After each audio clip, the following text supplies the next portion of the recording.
Alors ça y est, j'ai enfin pu mettre la main sur le X Pro 3, donc je l'ai maintenant depuis quelques jours, donc je vais vous donner mes premières impressions, sachant que cette vidéo n'est pas un essai complet, hein, ça fait trop peu de temps que j'ai le boîtier, donc j'ai besoin d'avoir un petit peu plus de retour et un petit peu plus d'expérience dessus, donc je vous proposerai une vidéo avec un test complet d'ici quelques semaines. En revanche, l'objectif là c'est de vous donner mes premières impressions et surtout vous parler de quelques caractéristiques que je trouve vraiment intéressantes et sur lesquelles je vais me concentrer sur les prochaines semaines, les prochains jours, afin de les utiliser au maximum et voir le rendu et les avantages que peuvent avoir ce X Pro 3. Alors tout d'abord parlons du look. Bon déjà moi je le trouve magnifique, c'est vraiment très sobre. Alors je l'ai choisi en noir, il y a 3 versions différentes, il y a noir, il y a Dura Silver, Dura Black. Donc les Dura c'est ceux qui ont un traitement anti-rayures. Moi je suis parti sur la version standard et je trouve qu'elle est plus discrète donc ça me convient un peu plus. Mais la finition est top, la peinture est vraiment bien faite. Et puis de manière générale, l'esthétique du boîtier alors est très proche de ce qu'on connaît sur un X Pro 2, mis à part l'arrière, qui est un petit peu différent vu qu'il n'y a pas d'écran, j'en parlerai un petit peu plus tard. Mais moi j'ai jamais eu entre les mains un X Pro 2, j'ai plus d'expérience avec le X-T3. Et la première chose que j'ai pu ressentir quand j'ai sorti l'appareil photo du boîtier et que je l'ai eu entre les mains, c'est que déjà la qualité de fabrication est supérieure au X-T3. Déjà j'avais trouvé que le X-T3 était vraiment bien fini, avec vraiment des matériaux qui inspirent confiance, on sait que le boîtier va durer longtemps. Mais là, c'est vraiment un cran au-dessus. Tout est fait pour durer dans le temps, on le sent vraiment. Puis surtout, les matériaux qui sont utilisés, donc le X Pro 3, les parties du dessus et du dessous sont en titane. Donc c'est ultra résistant. Sachant qu'en plus, si vous voulez quelque chose de vraiment très résistant, il y a les traitements anti-rayures qui existent. Le boîtier est un petit peu plus cher, mais ça permet d'avoir un boîtier à toute épreuve. Et puis le boîtier à l'intérieur est fait en magnésium. Mais on sent que c'est un boîtier qui est fait pour durer des années. Si on en prend soin, ça sera des dizaines d'années sans aucun problème. Ensuite, au niveau de la prise en main, je trouve qu'elle est vraiment top venant du X-T3. C'est encore mieux en termes de prise en main que sur le X-T3. Surtout toute cette partie qui est ici, qui est vraiment faite pour venir reposer la paume de la main et le pouce, et qui permet de pouvoir actionner 2 commandes qui sont là, dont je parlerai tout à l'heure. Mais je trouve que la prise en main est vraiment géniale, ça nous donne envie de prendre l'appareil photo et de sortir dans la rue faire des photos. Je trouve que c'est vraiment bien conçu de ce côté-là. Toutes les commandes tombent sous la main droite, en fait, et étant donné qu'on est un petit peu décalé sur l'appareil photo pour faire nos photos, je trouve que c'est assez pratique d'avoir cette disposition-là. Au niveau des commandes, ça a été épuré par rapport au X Pro 2, c'est-à-dire qu'ils ont enlevé la croix directionnelle, le D-pad qui est ici, qu'on retrouve aussi sur le X-T3. Ça demande un petit temps d'adaptation parce que du coup on peut tout faire avec le joystick ici et on utilise du coup d'autres raccourcis sur le boîtier parce que sur les boîtiers Fujifilm, la plupart des boutons sont personnalisables donc vous pouvez assigner la fonction que vous voulez. Et d'ailleurs, je ne sais pas si vous le savez, si vous restez appuyé sur le bouton Display Back ici, vous rentrez directement dans le menu de personnalisation. Donc si vous allez essayer le boîtier en magasin, n'hésitez pas à faire ça pour avoir les commandes là où vous avez l'habitude de les avoir. Surtout qu'il y a une nouvelle fonction qui est apparue sur le X Pro 3, surtout au niveau des ISO, parce qu'en fait la commande du dessus, pour ceux qui ne connaissent pas les X Pro, il y a la vitesse d'obturation ici, et ensuite il y a un sous-menu à l'intérieur où il y a les ISO. Et en fait il y a un nouveau mode qui est le mode C, qui permet d'assigner le réglage des ISO avec la molette qui est devant. Donc moi je sais que je l'ai mis comme ça, parce que ça me permet quand j'ai le boîtier en main d'avoir le réglage des ISO qui est avec mon index ici. Je trouve que c'est plus pratique à l'utilisation, sachant qu'à l'arrière j'ai le pouce où je peux régler ma vitesse d'obturation. Et pour ceux qui utilisent la compensation d'exposition, vous avez le haut du pouce qui permet de faire ça. Alors je dois vous avouer que lors des premières photos, j'ai été vraiment perturbé par le fait qu'il n'y ait pas d'écran à l'arrière, parce que j'ai tellement l'habitude de prendre ma photo et de regarder ma photo, de reprendre une autre photo et de regarder, que ça fait bizarre. Et pendant les premières heures d'utilisation, on fait ça à chaque fois, et en fait, il se passe rien, on ne voit rien ici. Si on veut voir la photo, il faut déplier l'écran, ou alors la visionner directement dans le viseur. Et ça peut être assez perturbant au début, et il faut un petit temps d'adaptation. Vraiment, l'objectif, c'est de se concentrer sur la photo, et puis une fois qu'on a fait notre photo, de passer à la suivante. Bien sûr, on peut les visionner, comme je vous l'ai dit tout à l'heure, mais la manière d'utiliser est vraiment différente. En tout cas, cet écran ou cette absence d'écran a été pas mal critiqué sur internet, et souvent par des gens qui n'ont jamais eu le boîtier entre les mains. Je pense vraiment que c'est le genre de choses qu'il faut essayer en pratique, il faut voir ce que ça donne avant de donner son avis, parce que des fois on peut être surpris, ça peut nous plaire. Donc moi dans mon essai complet que je vous ferai un petit peu plus tard, je vous donnerai vraiment mon avis là-dessus, est-ce que c'est pratique ou non, mais il faut vraiment que je passe du temps avec pour pouvoir vous en parler correctement. Néanmoins, vous avez pu voir qu'il y a quand même un petit écran ici. Alors il faut savoir que cet écran n'est pas rétroéclairé. C'est-à-dire que sur toutes les photos que vous avez pu voir sur internet ou les vidéos, vous voyez parfaitement l'écran parce que ça a été éclairé. Mais si vous êtes en train de faire des photos de nuit, par exemple des photos de nuit dans la rue, ou si vous êtes dans un studio, je sais que moi je fais beaucoup de travail ici dans le studio, quand il n'y a pas d'éclairage direct dessus, on ne voit quasiment pas l'écran. vu que c'était pas rétroéclairé. Donc faut faire attention à ça. Maintenant, les réglages qui sont là-dessus, soit on a certaines informations avec la simulation de film, soit on a aussi des informations sur les réglages qui sont utilisés sur le boîtier. Pour ce qui est du rendu des premières photos que j'ai pu faire, bah, c'est très proche du X-T3 parce que c'est le même capteur, c'est le même autofocus, j'utilise les mêmes objectifs, donc c'est quasiment la même chose que le X-T3 en termes de qualité d'image. D'ailleurs, n'hésitez pas à me rejoindre sur Instagram parce que dans les prochains jours, je vais partager pas mal de photos que je vais faire avec ce X Pro 3 et puis je vais en mettre de plus en plus au fur et à mesure de mon utilisation. Mais de manière générale, il y a quelques caractéristiques dont je vais vous parler juste après qui sont en plus du X-T3 qui je pense sont intéressantes, mais si vous êtes habitué à avoir un X-T3, vous êtes à la maison sur un X Pro 3, il n'y a pas de problème. C'est juste des boîtiers vraiment différents à l'utilisation. Alors parlons un petit peu de viseur. Bon, moi j'ai jamais utilisé de X Pro 2, donc si vous avez un X Pro 2, c'est quelque chose que vous connaissez déjà, ce type de viseur. Et pour ceux qui ne le savent pas, donc il y a deux types de viseurs à l'intérieur du X Pro 3. Soit il y a un viseur optique, en fait, qui est décalé sur le côté, qui est du type rangefinder, c'est-à-dire que ce viseur ne passe pas dans l'objectif, il est vraiment décalé, donc ça c'est assez particulier à utiliser, et là il me faut un petit temps d'adaptation pour essayer de l'utiliser, c'est totalement différent.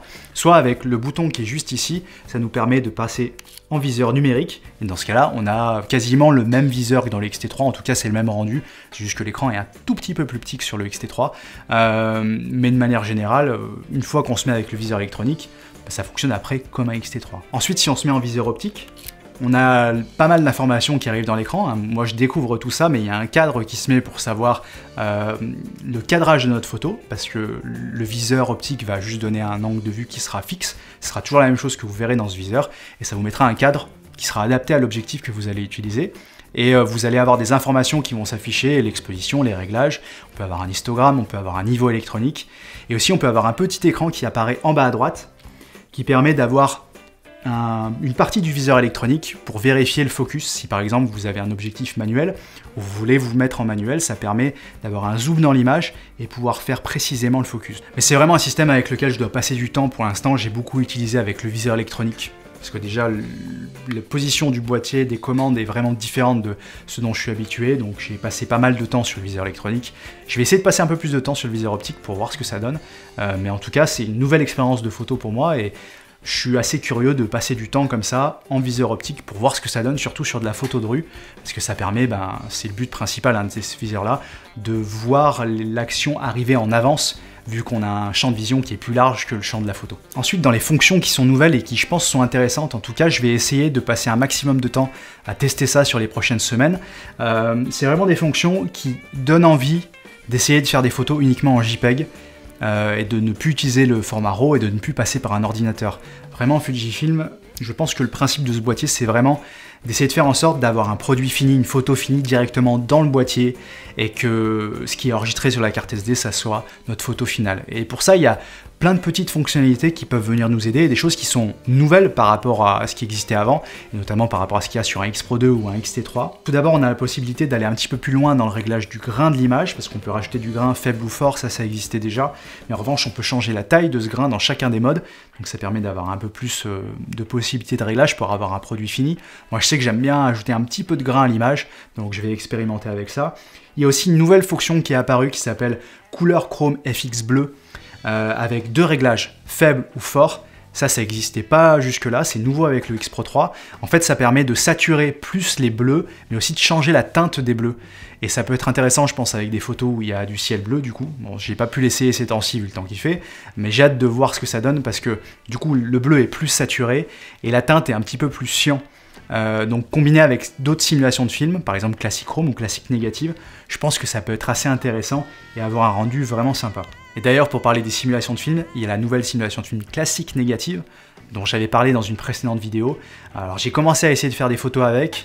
Bon, déjà, je pense que ça fonctionne pas dans tous les cas, c'est pas le type de simulation de film qu'on va mettre de partout, mais dans certains cas, je pense que ça peut être vraiment intéressant. Il y a un look qui est très particulier, qui est très typé cinéma, je sais pas trop comment l'expliquer, j'attends de passer plus de temps avec pour vous en parler un peu plus dans le détail, mais ça permet vraiment d'avoir un look particulier directement dans la caméra, et je pense pour tout ce qui est photo de rue, ça peut être très intéressant. Photo de concert, dans certains cas, ça peut être vraiment cool. Enfin bon voilà, je vais essayer d'expérimenter un peu avec ça. Vous avez également la possibilité de pouvoir régler la clarté, exactement comme sur vos logiciels de développement favoris.